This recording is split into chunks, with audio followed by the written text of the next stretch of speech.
verse 16 to 25. I believe this is what God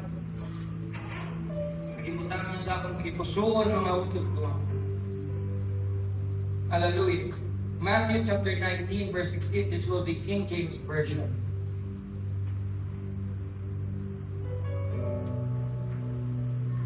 As we read, and behold, one came and said to him, Good master, what good thing shall I do, that I may have eternal life? The next verse, and he said to him, this is talking about Jesus, si Jesus nagabasa iya, and he said to him, Why callest me thou good? There is none good but one, that is God. But if thou wilt enter into life, keep the commandments. How about Jesus? Keep the commandments.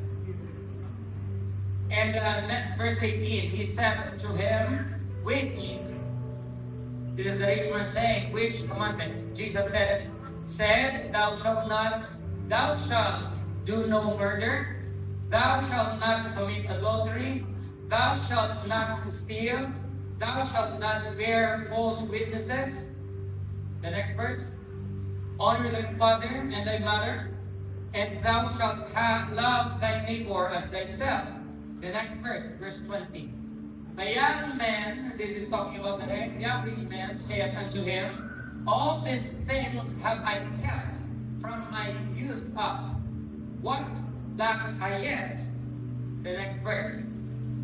Jesus said unto him, If thou wilt be perfect, kung gusto mo maging perfecto, go and sell that thou hast, and give to the poor, and thou shalt have treasure in heaven.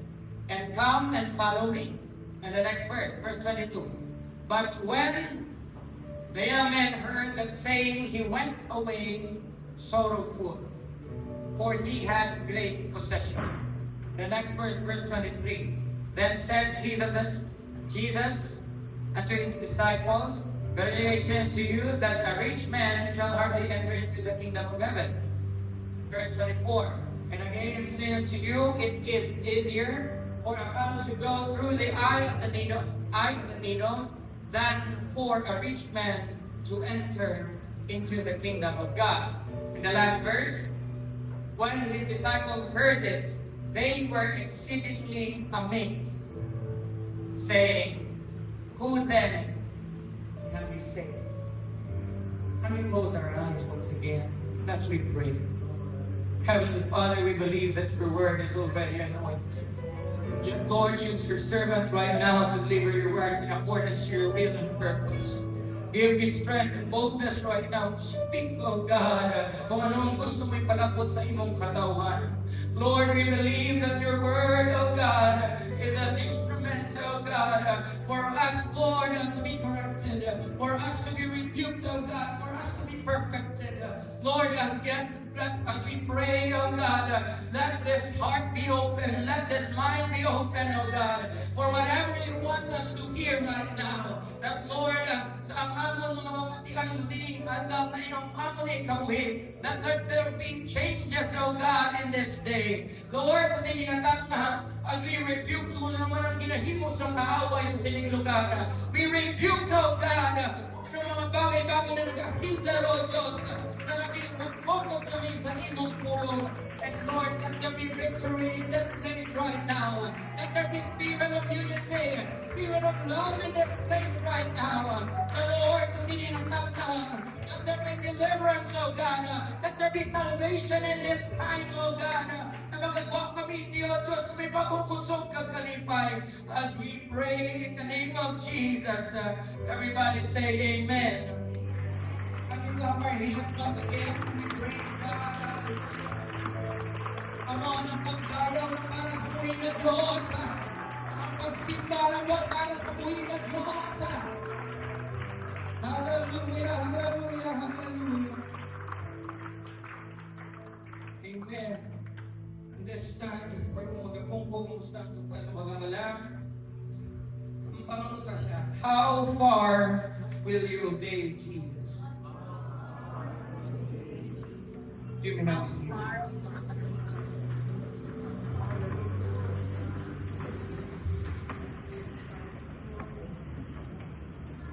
How far will you obey Jesus?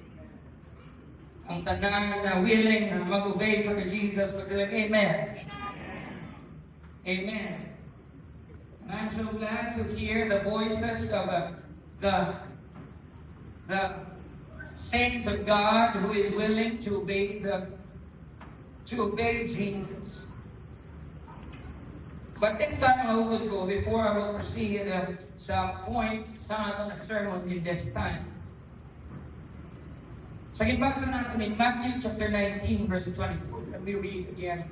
Matthew chapter 19 verse 24. It says there, when a disciple, 24.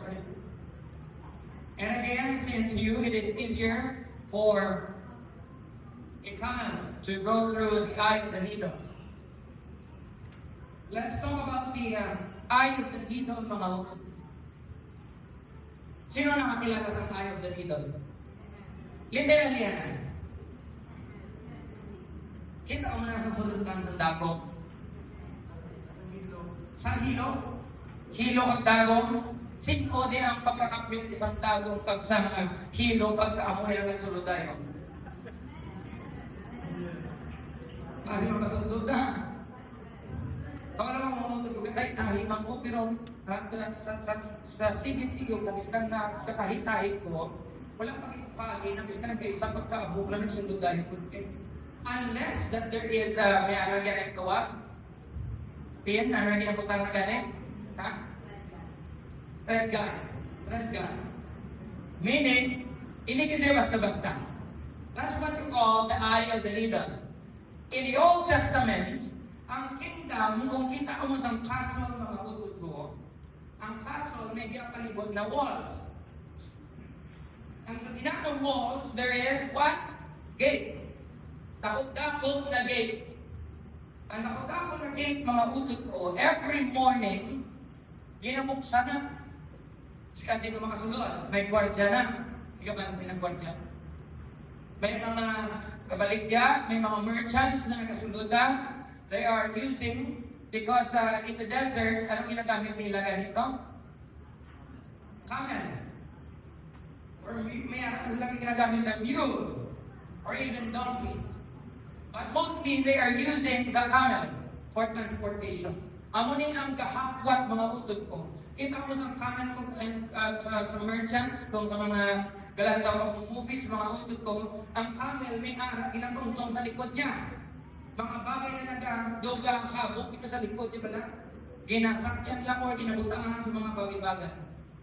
Ang eye of the needle, mga utod ko, makita niya siya sa dako-dako na gate, kung morning, kung evening, kung gabi na mga utod ko, ginasiraan ang gate. The main gate. Ang may arak sa tupad, or even in that sa dako-dako na gate na may aral makita na small gate. Ang kamay-kamay ng mga utod ko na alagyan lang sa isang camel. Na ang camel lang niya ang makasulod. In order for that camel to enter, kay tungod gabi na, kumbaga may curfew, mamili lang muna. Hindi lang sa pandemic talaga curfew. Sa una, may araman sila, hindi pa ka-direct susunod tayo. Kaya ginasarad na ang main gate. Kung magsulod ang camel, mga utod ko sa eye of the needle, literally, siya yung tinambal nila, natawagin nila eye of the needle. Kung magsulod ko siya, hindi siya kasulod kung may dala siya na bagahe. Hindi siya makasulod, pareho sabi kung may merchant katiyang camel, ipasulod niya kung may dala ka ang camel sa mga bagay na lugar ko, hindi siya kayo ko. The only thing na makasulod lang sa gate, sa eye of the needle, is the camel itself. Wala. Meaning, ang punto din ng utod ko, it is easier for a camel to go through the eye of the needle because the camel can even is willingly, masakto sa camel na ipili niya ang kanan para lang makasulod. In order for him to go through with that needle, ipili niya ang tanan, mga bagahe niya, ano man ang mga dala niya, tanan-tanan, in order for him to fit in that eye, the needle. Naintindihan natin mga utod ko? Amen. Meaning, the point of the eye of the needle, kinahanglan dyan niya yung hag-ason ng tanan. All of the burdens ng isa ka camel para makasunod siya sa kingdom. Amen. Tapos sundo. Amen. Dapat hag-ason din. Wala sa may mabili. Everything must be surrendered at that gate.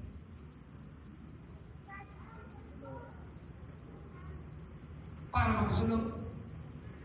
Amo na sila mga utot ko kastrikto at that time. But this time, God is also talking to us right now.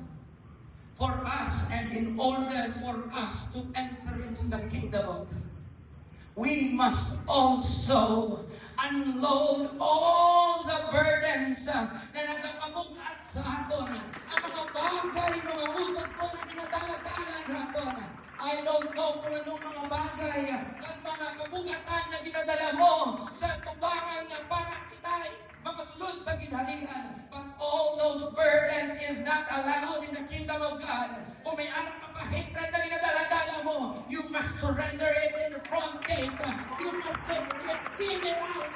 If you have unforgiving heart, you must surrender it in front gate. Hindi ka rin mga utod ko makasunod sa ginharian sa Diyos kung may anak pa kita ginapasan. I don't know kung ano mo na ginapasan mo sa kabuhi. Maybe that is the struggles of anything na naghihinder sa imo para magpalapit sa Ginoo. But to tell you what, it is not worthy na mga utod ko para i-disregard natin ang kingdom sa Diyos. Everything na nagapabugang sa atin. Tanan nagapabugat or may nagapabugat sa imo, it is now time for us to think, are we going to surrender it or not? Maybe kung sa lahat na, are you willing to surrender it or not? Everything, ito na magsabi, everything. I don't know kung anong everything mo. But if you think and if you can see it in your life that Lord, this thing hinders me na magpakatutom sa imo, I'm willing to surrender it.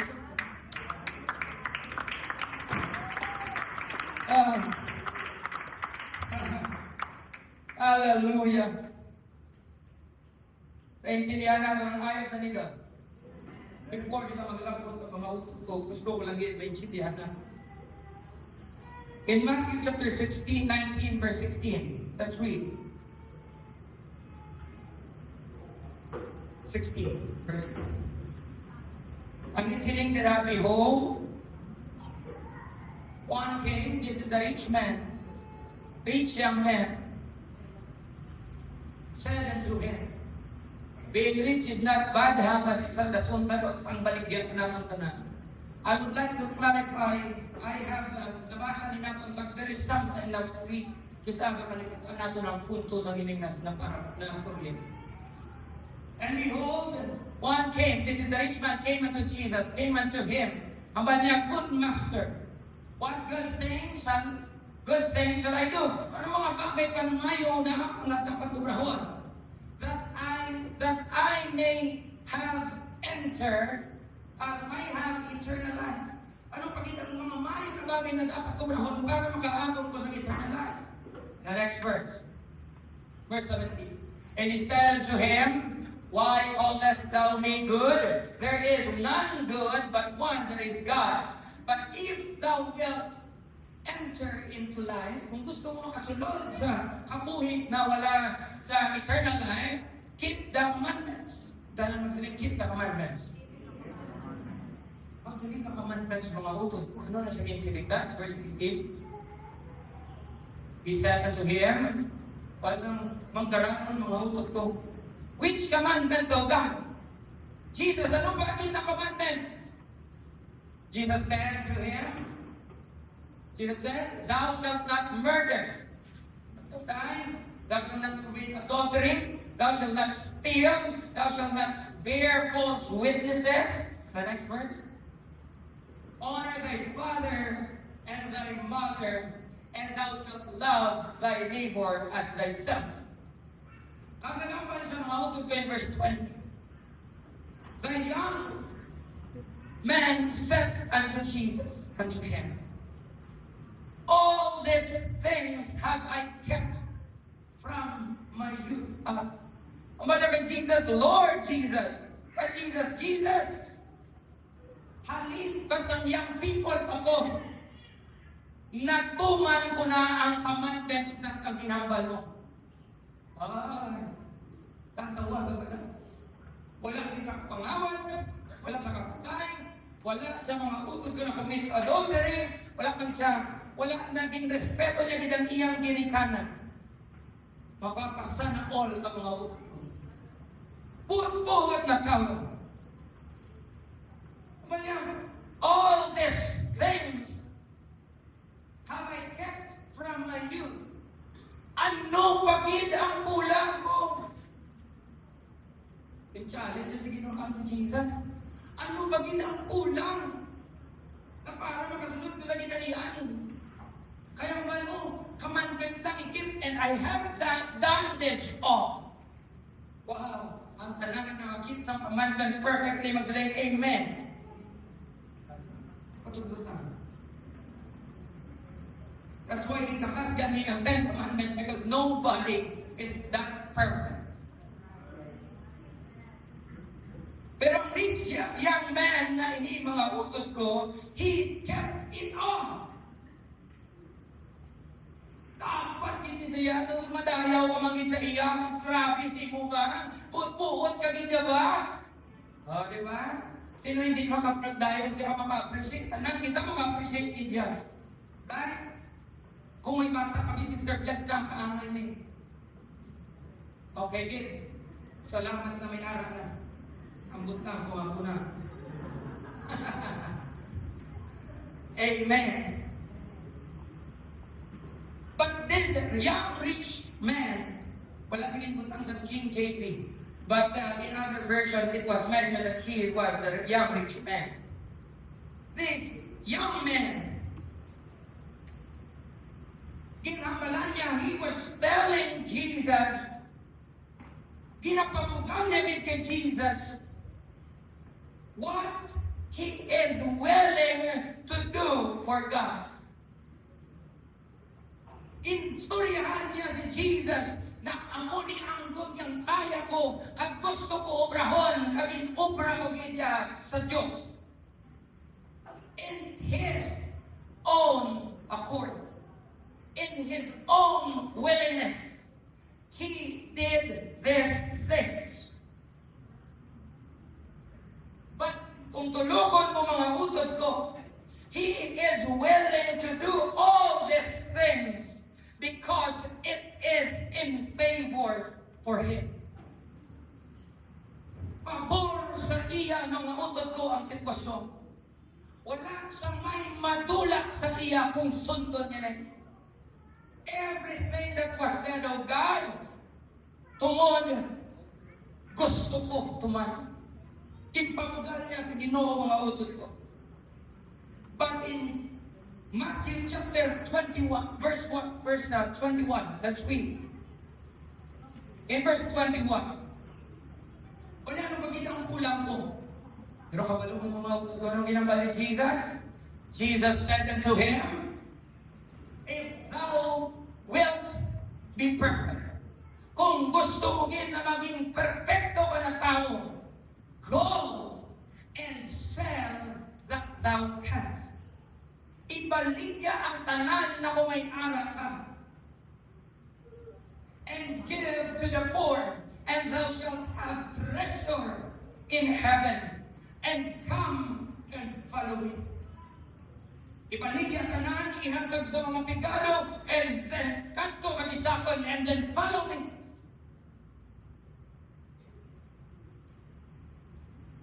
But in verse 22, but when the young man heard that saying, he went sa nabatian niya mga utod ko, na itong ginahambal ni Jesus, ibalik yung tanan, ihatag sa bigalo, kapag balik ka ni sa akon, kapag mag-follow ka sa akon. Pero sa nabatian sa young man, he was so disappointed that when he heard that, he went away sorrowful. Tamaan gid sa kasubok. For he had great possession. Ging kasubuan niya gid na Lord, lain na naiya na storya. Lain na naiya na storya, O Diyos. That's why in this afternoon, mga utod ko, I'm not going to preach long, but I want you to listen in this point. Serving God is not a hobby. Serving God, mga utod ko, hindi siya hobby lang that you are doing because that you are doing what you're doing. That you're doing what you're doing just because you are happy of what you're doing.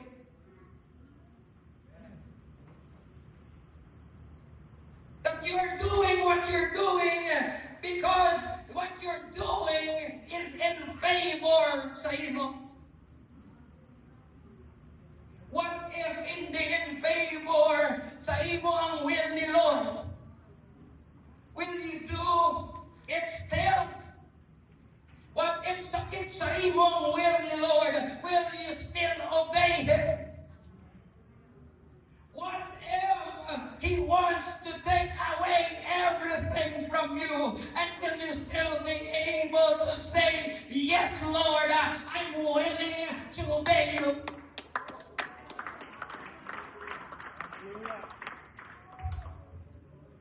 I'm almost in my point. Here's my point. It is not all about what you want. It is all about what God wants. It is not about what you want to do for the Lord. Lord, gusto ko na imo para sa imo, just like King Saul. Lord, ako na yung gusto ko i-offer sa imo kami sacrifice.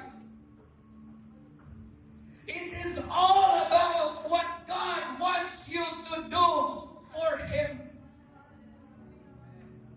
Wala na ito nag-get siguro mga utod ko ay. Sometimes, Lord, amo na yung gusto ko i-mohon sa imo. Lord, amo na yung kaya ko ihatag. Amo na yung dapat ko ihatag. But God is not looking for what you want to give only. Yes, mayo, may gusto tayo ihatag sa Ginoo. Pero ang mas gusto sa Diyos, kung ano ang gusto niya, mag-aton imo, ang ihatag sa iyo. It takes sacrifice. It takes obedience, mga utod ko. Meaning mga utod ko, if makita mong cellphone na nabutayan ka sa ministry, may mga bagay ka na hindi mo gusto kinimuon, pero kinpilit ka, kakimutang ka na, to tell you mga utod ko, hindi isa because napilitan na kita.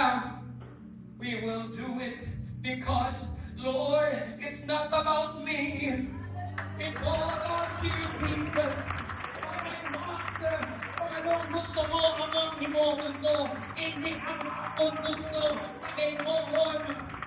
Kung para sa iyo, even if it hurts, even if it will break me, even though, Lord, masakitan ko, kabawanuan ko, I will do it because you said it.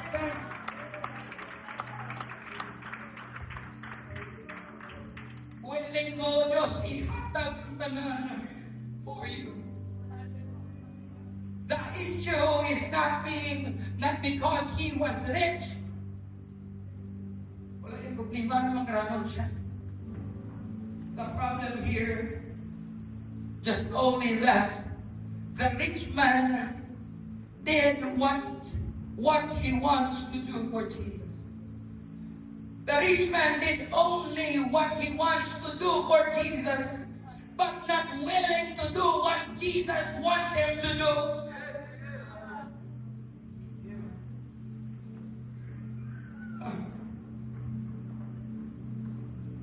willing na. Ako ni hatag ni Jesus. But the moment when Jesus speaks, are you gonna say, yes, Lord? Still?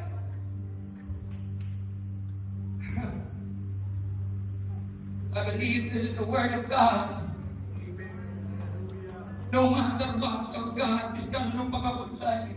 I'm willing to receive it, not because I want it or not because it is in favor to me. I will do it because you said it. Even though I don't want to rely on God, I'm willing to sacrifice. I'm willing to do it even though hindi pabor sa akong, hindi maayos na naman sa ganito, but I'm still gonna do it. Nothing can stop me. Nothing can stop me to do it.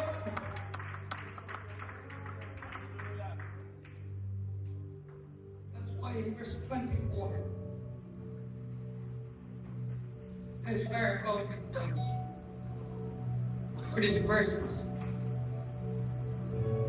And again, say unto you, because this young rich man wants to do whatever, kung ano lang ang gusto niya imuhan para sa Ginoo, but not what Jesus wants, kung hindi ang ginhambal ni Jesus. Hindi niya kaya imuhan kung anong ginhambal ni Jesus. This is what Jesus said to him. And again, I say to you, it is easier for a camel to go through the eye of the needle. It is easier for the camel to take off all that burden, to take away everything, para naman makasunod sa kingdom, than for a rich man to enter into the kingdom of God. This is not about kundahong possession. This is about the spirit of the rich man who is not willing to give everything for the Lord. In verse 25, when his disciples heard it, they were exceedingly amazed. Kabalo ko mga utod ko, balilang grabe ka, tanang gidyahin mo, ano gidya, Lord? Paano gid kami yung maluwas, ma? Paano na? Saying, then who then can be saved? Isin mo silang maluwas? Eh grabe na yan. Iupos mo kitanahan, wala kagidya dapat may mabilin sa imo. Na-amaze sila mamautog ko sa statement ni Jesus. But this is what Jesus said. I believe you're ready already. This time in verse 26. But Jesus beheld them and said unto them, with this, when man, this is impossible. Sa tao lang, imposible na. But with God, all things. Kung sinaliwanas di mga utod ko, walang kita kakayanan, kaluwason ng aton kaugalingon. Walang kita kakayanan na nagdagpag. Walang kita kakayanan mga utod kong ulog na ini. Because even ourselves can betray ourselves. But because maluwas kita, paghimuon ni naton, it is always possible. But with God, all things are possible. Lord, kung sa akong lang hindi ko rin kaya surrender, but with you, oh God, all things are possible. I know, oh God, ang pagpatawad, hindi ko kaya, pero but with you, oh God, all things are possible. In this church, kung gusto natin mag-grow, we cannot do this on our own. But with God, all things are possible. As we all stand right now.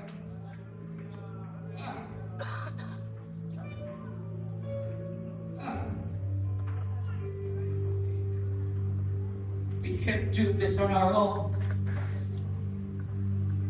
But God wants us to surrender everything for us to be perfected. But the question is, how far will you obey Jesus? How far will you obey Jesus? Is it when only napabor lang si mo, amo lang nangyatan ka? Or even, Lord, biskan sakit, I'm willing to give it and surrender it to you. Mga bisita naman, we are encouraging you. Jesus loves you. Jesus loves you. That's why in papatig ni subong ni Jesus sa imo. He allowed this verse for us to be saved. This time, can we raise our head? Can we talk to God right now? Personally. Personally, mga utod ko, hindi pa itong lumaki mong tupad. Hindi pagsapakan kung sinong tupad mo, piyong imo mata. Para hindi ka madispan. And what we're going to do right now, oh God, dugay ka na ipanugtog sa akong tagipusoon. Dugay mo na ginapangayo ang mga bagay-bagay na dapat i-surrender ko. Tamo na ko sa mga bagay yung pamumulan. But right now, oh God, ari ko sumuma. Not because na may kakayanan ko i-surrender ni, but because, oh God, not because you are there. But because I have you right now. Please, forgive us. Come on, can we use our voice right now?